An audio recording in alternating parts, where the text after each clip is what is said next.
일본도 알고 미국도 알고 지금도 현재 이 계엄령 때문에 일어난 윤석열 대통령의 탄핵에 대해서 외국이 더 잘 알고 있어요. 국내 국민들이 모르는 거야. 여러분 4.19 혁명 하는 거 안 봤어요? 5.16 혁명 하는 거 안 봤어요? 가만히 있었어요? 세상 자체가 헌법도 바뀌고 제도도 바뀌고 체도도 바뀌고 다 바뀌는 겁니다.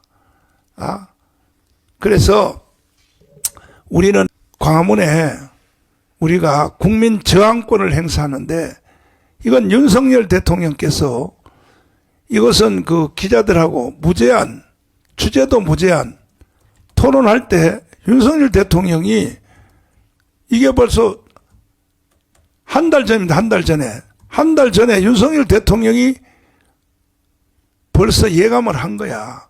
뭐라고 말했습니까? 자, 한번 들어보세요. 윤석열 대통령이 하신 말씀. 우리 이 헌법 제도 하에서 물론 뭐 더 궁극적인 헌법 수호 세력은 뭐 국민의 저항권이라는 말이 있지만 일단 헌법 제도의 틀 안에서는 그거를 대통령이 그냥 받아들이게 되면은 이거는 앞으로 이런 일이 막 반복이 된다 그러면은 정말 정치적인 이런 그 사법이라는 이름을 쓰고 이런 꼭 필요할 때 써야 되는 칼을 정치에 가지고 와서 하게 되는 그런 거를 초래한다고 하는 말씀을 이미 여러 차례 제가 드린 건데 다시 한번 반복해서 드리는 것입니다. 자, 일단은 지금 윤석열 대통령이요, 계엄령을 하기 전에 이게 기자들하고 무제한, 주제도 무제한, 공개 토론할 때 한 말이거든요. 여기서 계속 주장하는 게 헌법을 주장하잖아요. 헌법이 최고의 권위고 헌법을 가지고 모든 걸 해결해야 된다. 그때까지는 계엄령을 할 의지가 없었던 것 같아. 내가 보니까. 왜냐하면 헌법으로 계속 한다고 하니까. 그런데 느닷없이 계엄령을 했단 말이에요. 그러니까 헌법 가지고도 안 되니까 계엄령을 나는 했다고 생각하는데. 무슨 이제 헌법 가지고 안 된 게 아니라요. 헌법 질서가 무너져 있기 때문에 그 헌법 질서를 회복하기 위해서 헌법이 허용한 대통령의 비상대권인 계엄을 선포했다. 이렇게 봐야 맞습니다. 그렇죠. 역시 더 정확하신데.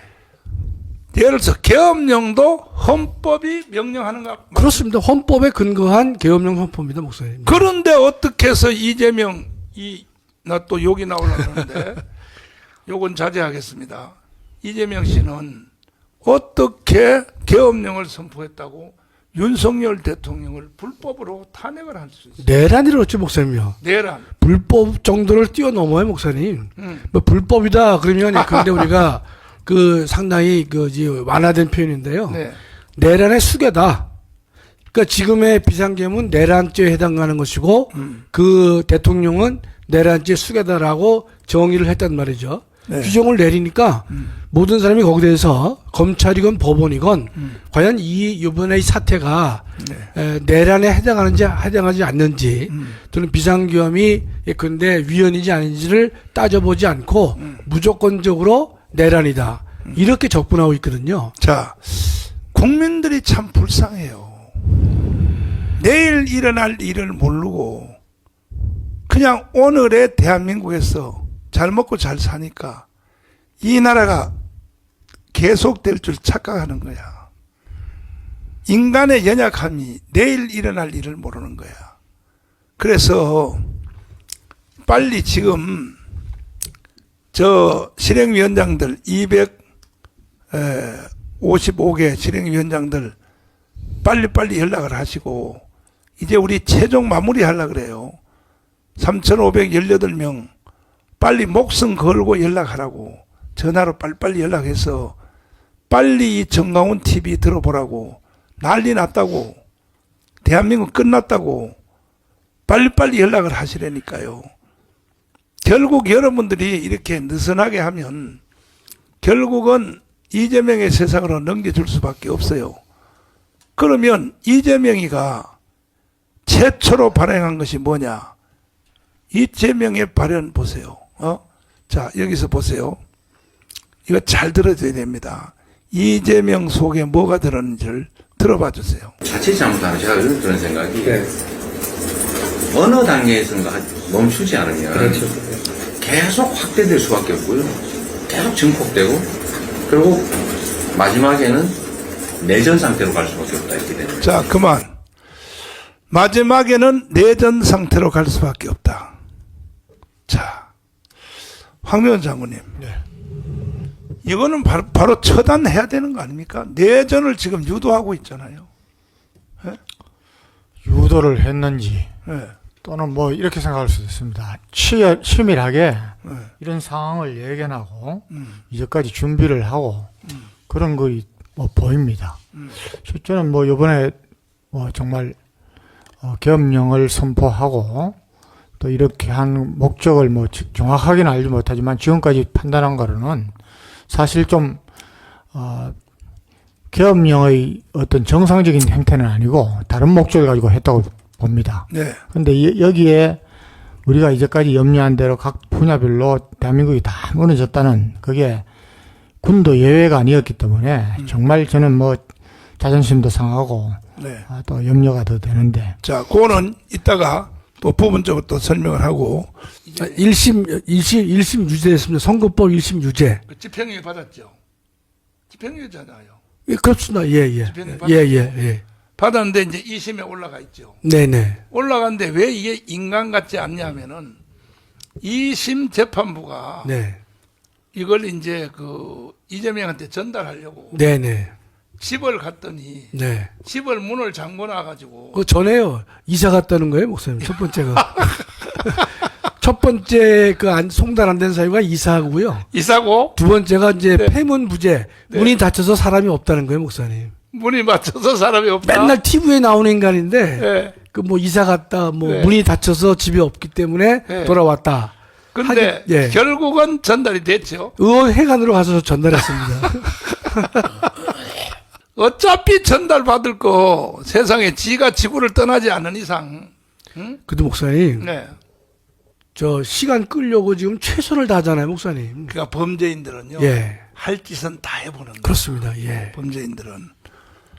아니 국민들 앞에 회개하면 잘못했다고 회개하면 말이야.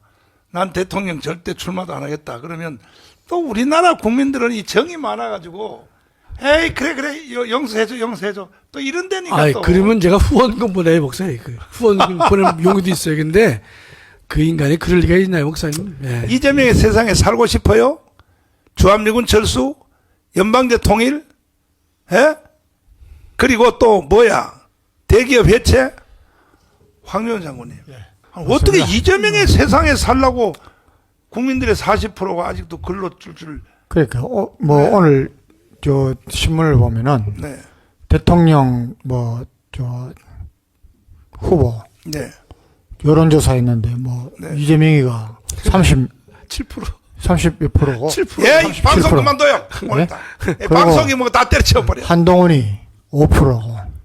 한동훈이 5%? 예. 홍준표, 한동훈이가 똑같이 5%예요, 목사님. 예라. 한동훈이가 6% 빠졌어요. 11%에서. 그러니까 지금 저는 우리 국민들께 좀 정말 호소하고 싶습니다. 예? 언제까지 이렇게 거짓에 속고 선동에 속고 하시는지. 예.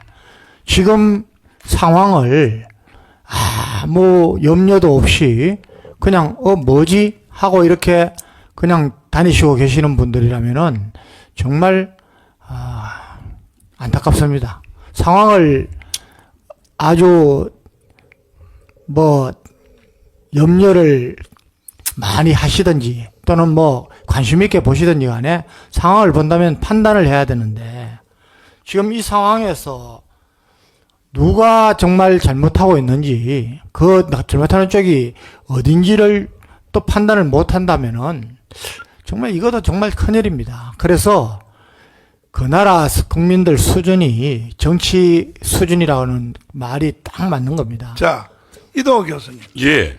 아니, 이재명의 지지율이 뭐 아까 30 몇 프로? 7%. 37%요. 그거 저 북한이 만드는 거 아니에요? 아닙니다.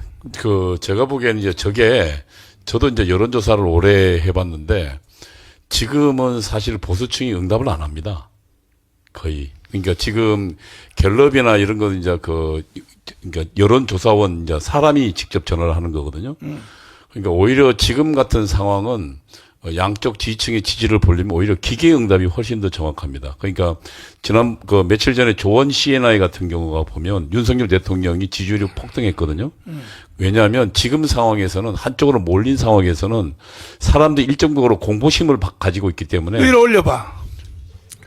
차기 대통령 이재명 37% 1위. 한동훈, 홍준표 5%. 예, 한동훈은 6%. 아니 이거는 예, 북한의 간첩. 예, 그다음에 중국 사람들 지금 수도권에 들어와 있는 사람들이 120만 명이잖아요. 120만 명 정도 들어와 있습니다. 그리고 이거 전부 다 이동호 교수의 후배들이 만든 거 아닙니까? 이 후배들이. 예? 후배들이.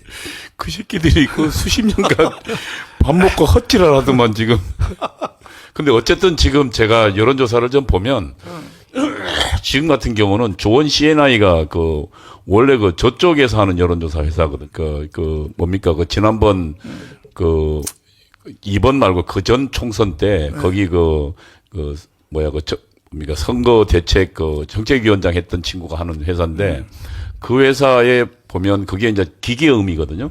그럼 지금 같은 혼잡할 때는 기계가 하면 사람들이 좀 안심하고 대답하는 경향이 있고, 그 다음에 사람이 물으면 사람이 지금 압박감을 느끼고 있기 때문에 대답을 안 하는 경향이 있어서. 근데 중요한 게 저걸 보셔야 됩니다. 이재명이 37%입니다. 지금 폭등한 상태에서 40% 안 넘고 있는 거거든요. 무슨 이야기냐면 지난 탄핵 때 문재인이 얻은 표가 41%였습니다. 그때 홍준표와 그다음에 안철수 합하면 그때 50% 넘었어요. 이겼지. 그러니까 그래서 합하면. 제 이야기는 뭐냐면 여전히 지금 이재명은 자기 지지층 말고는 아직 그러니까 국민 대다수의 동조를 얻고 있지 못하다 이렇게 보셔야 되고, 그다음에 우리가 왜 작느냐? 저거는 지금 우리 보수 지지층들은 거의 응답을 안 하는 겁니다. 다시요. 여기 지금 아직도 방송 시청하는 분들이 모를 수 있으니까 여의도 연구소의 부소장 했죠. 부원장입니다. 부소장보다는 부원장이 훨씬 좀 계급이 높아 보이잖아요. 부원장. 예. 또 점잖아 보이잖아요. 부원장을 하는데 거기서 주로 하는 게 여론조사. 여론조사하고 제가 주로 했던 게 전략 수립입니다. 여론조사 및 전략 수립이 제가 주 업무였거든요. 그래서 이제 그때 제가 했었는데 그 여의도 연구원에 여론조사 기기가 있습니다. 전화기기가요. 그래서 이제 전화기기가 여론조사는 두 가지가 있습니다. 하나는 전화로 하는 조사가, 그러니까 전화로 하는데 사람이 직접, 예를 들면 여기는 무슨 연구소입니다. 그런데 여론조사가 우리나라에 뭐 한 300개 있는데 예. 그거 허가 어디서 해줘요? 여론조사는 그러니까 요건을 갖추면 허가는 되는데. 그것도 중앙선관위가 허가해 주죠. 신고하도록, 허가는, 신고하도록 되어 있습니다. 중앙선관위. 신고예요? 허가예요? 신고일 거면 신고입니다. 신고. 허가는. 신고 아닌데. 아닙니다. 나도 그거 해보려고. 목사님, 우리도 여론조사를 만들려고 제가 조사를 해보니까, 예를 들면 몇몇 전임 연구원이 있어야 되고, 그 다음에 몇 가지 갖춰야 될 시설들이 있더라고요. 우리는 차고 넘치는데, 그러니까. 그때 제가 목사님께 몇 보고를 드렸었어요. 그럼 빨리 만들자, 우리도. 여론조사. 그러니까 지금 지난번에 왜 우리 우파 목사님도 한번 여자 목사님 그분도 여론조사 회사 만들었잖아요. 주식회사 공정이라고요. 그러니까 사실은 우리도 저런 여론조사 회사가 하나 있으면 굉장히 좋습니다. 기계로 만드는 여론조사 회사 같으면 그렇지. 그렇게 돈 많이 안 듭니다. 그렇지. 그거 빨리 만들어봐. 책임지고 내가 자금 지원해 줄 테니까 빨리 만들고. 그래요? 제가 지난번에 목사님 보고 하자 그러니까. 난 못 들었어. 그러니까 이게 한동훈이가 5%. 저 보십시오. 깜빵 가 있는 조국도 3%. 이건 뭐? 조국이가 3%요? 그다음에 오세훈, 김문수, 이준석, 유승민 2%. 2%? 안철수, 우원식 1%. 내가 보니까 지금 정치인들이요, 이게 30년 정치했다는 사람들이 특별히 누구야 지금 대구시장 홍준표 30년 정치했던 사람이 창피하지도 않냐고. 이게 뭐야 이거 5%가 뭐냐고. 30년 정치했던 지난번 3%였는데 5% 오른 겁니다. 2% 지금. 한동훈은 11에서 5로 떨어진 거죠. 11에서 5로 떨어져 6% 빠진 거고. 이만큼 정치인들을 다 쓰레기로 본다고 하는 증거야. 도대체 이 인간들이 말이야. 이렇게 말하면 또 댓글에 오늘 댓글 말고 다른 댓글에 그래요. 목사는 목회나 하지 무슨 뭐 정치에 왜 가냐 하냐고. 목사는요 독일 봐요. 다 당 이름 자체가 다 기독교 민주당, 기독교 사회당. 원래 교회는 정치를 하게 돼 있는 거야. 그런 것도 모르는 인간들이 말이야 뭐 헛방 지르고 말이야. 내가 계속 교육했기 때문에 이제 여기 들어오신 분들은 이제 어느 정도 알아요. 토마스 제퍼슨 법도 다 알고, 토마스 제퍼슨의 그 정교 분리의 법은 교회가 정치하지 말라는 법이 전혀 아니니까 그거요. 어떤 사람이 책을 썼어요. 책을. 토마스 제퍼슨의 정교 분리에 관한 책을. 내 그 사람 이름은 안 되겠지만은 딱 세 가지야. 뭐냐? 세상 정부는 세상 정부는 교회에게 세금을 강요할 수 없다. 이것이 정교 분리의 원칙의 근원이라고, 근원. 세상 정부는 교회에게 세금을 부과할 수 없다. 그래서 미국은요, 지금도 목회자들에게 세금 강요 안 해요. 세금 강요 안 하나? 자진해서 세금 내는 사람 뭐냐? 연금 타려고 하는 거예요. 연금 타려고. 미국은 자유예요. 자유. 연금을 들든지 안 들든지 자유입니다. 나중에 연금 못 하겠죠. 그래서 절대로 세상 정부는 교회에게 세금을 부과할 수 없다. 두 번째 뭡니까? 세상 정부는 성직자 임명에 관여할 수 없다. 성직자 임명. 이건 영국의 성공회를 보고 하는 말이야. 여러분 이거 잘 공부하세요. 영국은요 지금도 영국의 성공회가 원래 기독교란 말이야. 영국이 기독교 나라니까 성공회는요 그 개신교에 개신교. 천주교 쪽이 아니고 개신교야. 영국은 종교개혁 할 때 몇 번 왔다 갔다 했어요. 로마 교황 쪽으로 갔다가 또 이쪽으로 붙었다가 왔다 갔다 했어요. 근데 영국의 국가교회를 성공회라고 하는데 왜 국가교회라고 하느냐 하면은 영국의 이 성직자들, 목회자들을 임명을 하는데 이거는 엘리자베스 여왕이 임명을 해요. 지금은 엘리자베스 여왕이 돌아가셔서 지금 그 밑에 또 교황 이어받은 있잖아요. 바람 피운 사람. 찰스요. 찰스. 네, 아들. 찰스가 임명을 한다고요. 목회자를. 왜냐하면 국가교회니까. 그래서 그걸 보고 토마스 제퍼슨은 절대로 정교 분리의 원칙에서 절대로 목회자를 임명하는데 개입하면 안 된다. 이것이 정교 분리의 원칙이란 말이에요. 이것이. 예? 근데 이것도 모르고 말이야. 무슨 미국 보세요. 지금 미국은요 하원 상원 의원회 담임 목사 지금도 가지고 있어요. 민주당 공화당에도 담임 목사 가지고 있어요. 그러니까 정교 분리의 원칙은 전혀 그런 뜻이 아니라고. 교회가 정치하지 말라는 뜻이 아니다 이 말이야. 이제 여러분 공부를 확실히 했죠? 또 헛소리 자꾸 하는 사람은 오늘 방송한 걸 이걸